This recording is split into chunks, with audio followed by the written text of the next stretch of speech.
လို့အိမ်ရမလဲမဖြစ်သေးဘူးလို့လို့ရမလဲပြောစမ်းပါနေချောင်းတွေ့ရင်အိမ်မရဘူးအမြဲလွန်နေပါသည်ယူသွတ်တော်သူနေရပြုံးနေတာ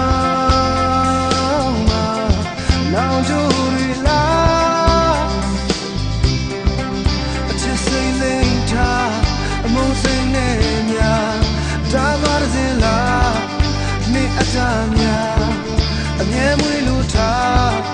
ကြောက်လာပါသည်တကယ်ပြောတာပါဆိုတဲ့တချင်ကို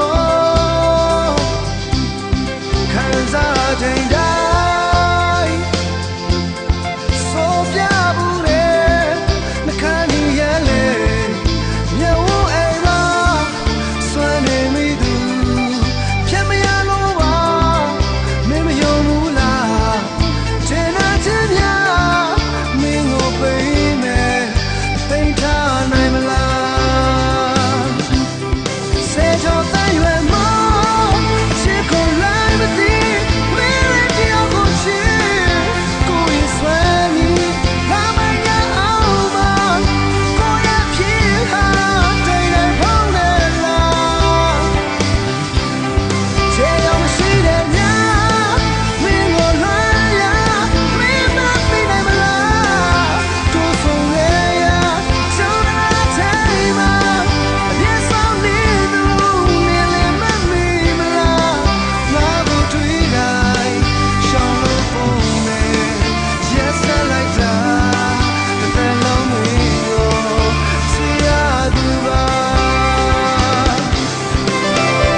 အမိုးစိမ့်နဲ့များ